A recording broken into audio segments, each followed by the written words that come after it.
What's good, guys? Gamers Goon here today with your SmackDown Live review and results. Show opened off this week on a little odd segment here. We had a double promo. We had Orton cutting a promo, then Mahal cut a promo. Orton said Nakamura is a star, but he said last week with an RKO, there's no one that will rise above the Viper because it only takes one RKO out of nowhere. Then Nakamura said he respects Randy Orton's legendary career. He talked about how he was going to chase his own destiny, the WWE title. Nakamura said he will inflict all the pain and the Viper will feel it. So, then we go out, we see Carmella in the ring with James Ellsworth, and Kevin Owens comes out quite hilariously. Kevin Owens walks down to the ring, he's like, you know what, last week I was a referee in the Sami Zayn match, I'm going to be a referee tonight. This brought out Shane McMahon, sending Carmelo and Ellsworth scattering. They weren't anywhere to be seen during this segment. But Shane McMahon, he had some words with Kevin Owens. Shane says you can't do this, and Kevin Owens blames Shane for the reasons of why he can't be the United States champion. Shane's like, you've been defiant towards me. Let's make something very clear. You're not going to run this show. And then Kevin Owens continues on. He mentions the family of Shane McMahon. And then he goes on to say, you survived falling off Hell in a Cell, you survived a plane crash, you survived jumping off a Jumbotron, and I think your family would have rather you not survived. I think Vince, your wife, your kids, and when he said his kids, Shane McMahon let it get to him. He started throwing punches at Owens, went to the outside, tackled him into the table. Daniel Bryan comes down. Daniel Bryan can't take a bump. So Kevin Owens here was saved by Bryan. Goes to the back. Then we see Daniel Bryan in the back confronting Kevin Owens. Kevin Owens says he's going to sue everybody in the WWE, the whole McMahon family, and he's going to make it the Kevin Owens show. Next, we had a non-title match between Natalya and Carmella.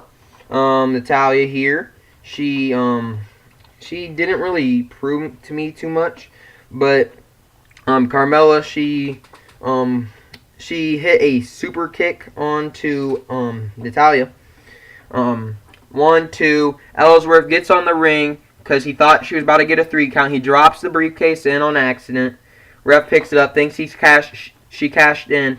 Carmella's like, no, I don't want it, and Natalya ends up rolling up Carmella. After the match, Carmella hit a nice promo on Ellsworth, calling him a sorry excuse for a human being. She said he wasn't human. He's a genetic defect. She doesn't understand why he's employed, and she called him a little charity case. And she said he's lucky to be there. And then we go on with the show to a re-debuting Dolph Ziggler. I'd like to mention, the Dolph Ziggler segment did have me laughing, but I don't think that's Dolph Ziggler. Dolph Ziggler's good in the ring. We all know he's good in the ring. The only people that don't seem to know that is WWE, but they even told him to go out there and tell him that he's one of the best in the ring. First, he comes out. He says, I get it, you just like gimmicks. He comes out to John Cena's music. He's like, oh, that's not enough for you? And then he comes out to Macho Man. He has his valet, Miss Elizabeth, and that didn't work, he said. And then he comes out in Naomi's gear to Naomi's song, and that still didn't get over with the fans. Dolph Ziggler's just like, you know what, screw this. Then we had Sami Zayn and Aiden English. Sami Zayn came out. Sami Zayn ate a loss here as English would roll Zayn up. English then went to the mic and he tried to sing. Zayn chased him. Then we saw the Page segment with the Usos and the New Day. Usos here said that they want a Sin City Street fight for the tag team champions on next week's show. I thought that it was going to be at the next pay-per-view, but apparently it's moved up to Sin City SmackDown. They're putting a lot of title matches on it. Not sure if I like that or not. Should be an interesting show. I'm not sure though. Then Daniel Bryan, he answers a phone call, and he's told to go inside the ring and announce something. Daniel Bryan comes out. He calls Shane McMahon out, and he says, Shane McMahon, effective immediately, straight from your father, you have been indefinitely suspended from the WWE. You can't run SmackDown by hitting the superstars. You told me I couldn't do it when The Miz was antagonizing me, and you lost your cool earlier on this evening. And then Shane McMahon sits there, thinks about it, walks out. Shane McMahon leaves the Sioux City crowd in thank you Shane chants. They acted like he was leaving for good. You know Shane's coming back. They didn't say he was fired. They didn't say he was banned forever. Suspended, that means he's coming back. I could see him bringing in tickets, bringing him in. Or maybe Kevin Owens is going to call him out, and he's somehow going to show up. I don't know. But, anyways, next we have Baron Corbin versus Ty Dillinger, AJ Styles on the mic. Baron Corbin picked up the victory over Ty Dillinger.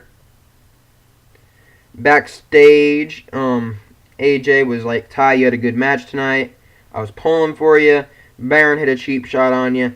But next week, I'm going to have a United States Open Challenge that's only open to people named Ty Dillinger. Dillinger and AJ exchange a handshake that goes forth. Then we get to see a little video package of Bobby Roode. Backstage, we see Carmella and James Ellsworth. James Ellsworth was like, I'm sorry. Carmella was like, you know what? I know you are. James Ellsworth said, I know I'm a freak and probably belong at a zoo, but I want another chance. Carmella kissed James Ellsworth and then slapped him right after like he was nothing. Quite a weird turn of events, but you knew they weren't splitting them up. Next, we had the Singh brothers and Jinder Mahal sitting in a skybox watching Nakamura and Randy Orton. Randy Orton tries to hit an RKO off the bat. Doesn't work. Then we had another spot in the match. He hit the on-the-rope DDT on Nakamura. He went for an RKO. Didn't happen. Nakamura changed it into a armbar. Then he turned it into the triangle. Eventually, Orton got out of it. And eventually, Orton ate a Kinshasa. And Nakamura ended up picking the victory up. And he will be fighting Jinder Mahal at Hell in a Cell. So, SmackDown Live, it had some good moments, had some bad moments. Don't know where the Canellises were, but I need to know where they are. We didn't really see too much of Sami Zayn. We did see him lose, but we want to see more of him.